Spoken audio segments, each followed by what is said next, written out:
Have you ever heard about CECOT, the Center for the Confinement of Terrorism? It's a prison built not just to lock people up, but to bury the very idea of escape forever. It's hidden in El Salvador, and this prison is not like ordinary prisons. It's like a fortress so secure that once you enter, you vanish from the outside world completely. No windows, no contact, no way out, just trapped inside the steel walls and guards watching your every move. In this video, I am going to tell you about the world's highest security prison, CECOT, where the world's most dangerous prisoners are kept. You'll also see how this prison was designed, the strict rules inside, and the daily life of those prisoners who are trapped here. Hit the subscribe button, press the bell icon, and stay tuned, because the story of CECOT isn't just about crime and punishment. It's about fear, power, and how further a state can go to in order to take back control. MS-13 and many other gangs. These are animals. These aren't people. The rise of CECOT began operations in January 2023, and it wasn't just any ordinary endeavor. It came after a terrible weekend in which 87 people were killed. That was all. The point of no return. Bukele did not simply add more cops or implement curfews. Nope. His government launched a full-fledged attack that transformed how people perceived El Salvador virtually overnight. He declared a state of emergency, which has been repeated over 30 times. In short, the country's standard rules have been altered. CECOT is right in the midst of this new world, a block of concrete and steel that unexpectedly became the new symbol of fairness. It is situated on 57 acres near Tekaluca, approximately 45 miles from the capital. But it isn't just a prison. It is more of a message to the outer world. Bukele's manner of indicating that gang power is ended. No more business. There will be no more communities with graffiti codes. There is no longer terror on every wall. They're psychopaths, sociopaths, the kind of people we have here. The gangs that once controlled entire neighborhoods must now deal with this massive structure that appears to have been designed to permanently deprive them of their authority. Many Salvadorans believe CECOT is a safe location, like a response to years of fear, but it also makes you wonder. If a government creates a prison to hold convicts, those people will never be released. What does this imply about justice in the long run? That's the bit that makes you pause and think. When you go by it, you see that it is both a warning and a solution. How many people's lives have you ended? 5 or 10? How many? More than 50. So, if a prison is meant to protect people from evil, but ends up talking freedoms along the way, is it still protection, or just another kind of cage? Understanding El Salvador's gang crisis. Before you can truly know why CECOT exists, you must first understand the severity of El Salvador's gang problem. This small Central American republic was not only struggling, but also drowning. It was long recognized as the world's murder capital. In 2015, the death rate was 106 per 100,000 inhabitants. Before it all started, El Salvador experienced a devastating civil war in the 1990s. Many Salvadorans living in the United States were deported to their native country, primarily from Los Angeles. What is the matter? Many of them belonged to gangs like Barrio 18 and MS-13. They began in Los Angeles to assist safeguard refugees, but when they were returned to their home countries, they maintained their way of life. They moved directly into El Salvador. San Salvador is the former murder capital of the world. CECOT is the world's largest prison, built to rid San Salvador of crime, bringing with them the gangs, their culture, and bloodshed. These gangs stopped being defensive and evolved into full-fledged crime enterprises. They took over neighborhoods, disrupted businesses, persuaded children to join them, and fought awful conflicts. When Nayib Bukele took control in 2019, the situation was already out of hand. Gangs pretty much ruled entire neighborhoods. If you took the bus or operated a little shop, they would get a cut. They operated like a hidden government with their own regulations and justice system. What about the state? Not much power. Previous attempts at peace discussions and settlements failed. If anything, it simply provided the gangs more space. Then in March 2022, Bukele got it correct. He claimed there was a war against gangs. He was looking at staggering figures. Around 120,000 people across the country were believed to be in gangs. It's more than just a crime problem. It's a completely other way of life. The country was once the murder capital of the world. For decades, rival gangs ruled the streets of El Salvador. People were locked in a nightmare of violence, extortion, and being forced to join the military. That's how CECOT became involved in the storm. It was supposed to be the state's most potent weapon, a place to imprison the worst criminals and demonstrate that things had changed. CECOT is more than just punishing wicked individuals. There are intentions to alter the leadership in El Salvador. Gangs held people hostage for many years. This is what the government says. Not anymore. The rules are up to us. That section is currently being written, so the modification may or may not stick. Thousands are now behind bars and the country is transforming before people's eyes, but there is a dark underside that's hidden from view. Architectural marvel and security features. This prison is more than simply a jail. It is El Salvador's final line of defense. At the same time, it functions as both a high-tech lab and a highly secure vault for individuals. It's quite simple. You can't exit once you've entered. It's more than simply a prison. It's like a city with walls within walls. The land is 23 hectares and is part of a 140-hectare government zone, but the walls aren't funny. Each of the two massive walls is around 9 meters tall and so thick that it would make a tank sweat. For fun, they wrapped razor wire around themselves and lowered a live fence with 15,000 volts buzzing between them. Yes, you should not do it. The ground is designed to disclose you. It contains a certain type of gravel that makes your steps extremely noisy. This is all going on in front of guards stationed in 19 watchtowers. There are 8 large fragments inside the building. There are a variety of cells here, not only large ones. They're like mini jails within the prison. Nobody can make large-scale plans because they can't communicate. Here in El Salvador say that CECOT, the famous mega prison, even for its notoriously harsh conditions, is actually one of the better prisons in the country. CECOT has a capacity of up to 40,000 convicts. It is not just the world's largest prison, but also the largest in Latin America. Many people are behind bars. This is where the tech flex truly shines. Everywhere there are cameras, and every viewpoint is being monitored. Because the lights are continually on, the convicts never experience a dark time. Need to get someplace else?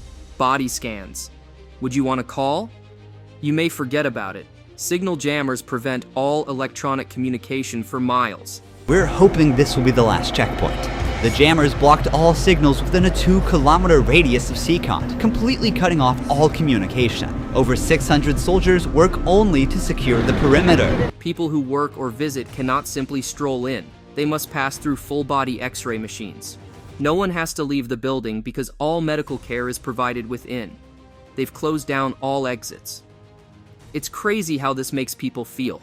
Imagine living somewhere where the lights never come on when the sun goes down. A world with no noise or freedom, and someone watching you all the time from above. It's not just a jail. It sends a message. The world can see this message carved into steel and concrete. This is how far this government is willing to go to control people it sees as dangerous. And now the real question, when you look at a place like CECOT, do you see safety? Or do you see a warning of what's possible when security becomes absolute? Daily life inside the fortress. Things aren't looking good inside CECOT. It's about as terrible as it gets. People claim it is the worst prison in the Western Hemisphere, and it's simple to see why. The facility includes 256 cells with an average of more than 150 men living in each. Consider this, 150 individuals packed into a concrete box with little room for movement. What, half a square meter each person? That's less space than most kitchen tables have underneath. Don't even think about getting comfy. There are no pillows, sheets, or beds. Like this one behind me are the site of systematic torture, systematic starvation, sexual assault, and other forms. There were simply frigid metal bunks stacked 4 high. It's not really sleeping there. It's simply closing your eyes to steal. If you prefer to term them amenities, the cells certainly have some. There are just 2 toilets and 2 sinks. There are no barriers, so you cannot hide from anyone. The lights never go out. They keep this artificial light on all the time so the convicts don't have to deal with the darkness. It seems like a little issue, but after weeks of this, it disrupts your thinking, sleep, and sanity. Each cell has 2 Bibles to read. That is it. There are no periodicals, newspapers, or anything else to keep you occupied. The prison wants religion to be used to regulate behavior, thus the Bible is the only thing to read. The everyday routine does not help. People in prison are locked up for the most of the day, 23.5 hours. They are only allowed to leave their cell for 30 minutes at a period, and even that is severely restricted. They may practice push-ups or attend a brief devotional service during that half hour, but armed guards will be there the entire time. You cannot receive any fresh air, walk outside, acquire a new skill, or attend a class. Surrounded by armed guards, none of them dared to resist commands. This place isn't meant to help people get well. It's designed to keep them down. food, let's just say no one's posting them on Instagram. This is how the cycle works. Rice, beans, tortillas, and pasta.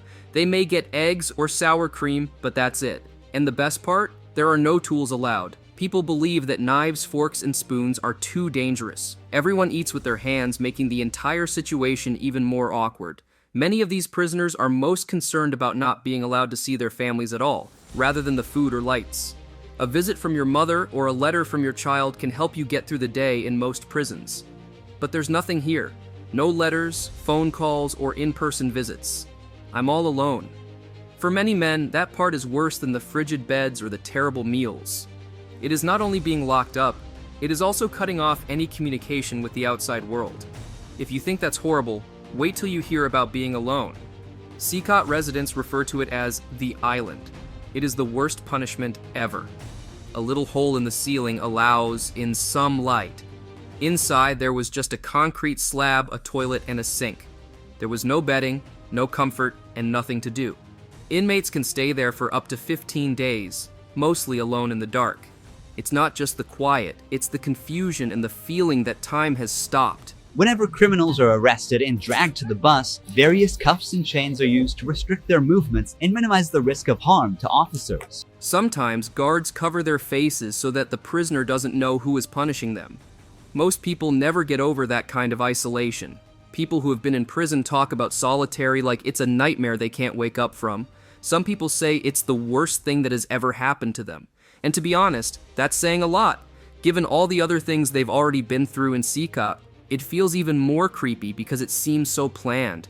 None of this is by chance, the crowded rooms, the constant lights, and the lack of contact with family. It's all meant to break people down and take away any sense of power, identity, or connection they might still have. International controversy and human rights concerns. CECOT isn't just a huge jail hidden away in El Salvador. It's become a topic of conversation around the world, and not in a good way. A lot of people from other countries have criticized how it runs. For instance, human rights groups have been ringing the alarm bell non-stop. Some people have even called it a black hole for human rights, which is pretty heavy, to be honest. There are no rehab programs at the place, no visits from family, and very little time outside of those concrete walls. Critics say that it's not about justice anymore. It's more like a system that kills people without actually pulling the trigger of the death penalty. And we have the worst of the worst within criminal organizations here. Then there is overcrowding, which is a nightmare in and of itself. The Inter-American Commission on Human Rights has said that cells that were meant to hold a certain number of prisoners are now full to the brim.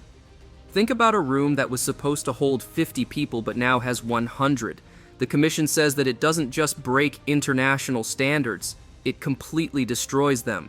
There are also questions about due process. Many people who are locked up because of the state of emergency haven't even had fair trials. Just think about being thrown into a place like this without ever getting to go to court. Amnesty International has been especially vocal about what's going on. Their reports are honest and don't hold back. They're talking about torture, as in torture. Beating people up, not giving them medical care, and breaking them down mentally are all things that happen. It's not just CECOT though, it's the whole prison system in El Salvador.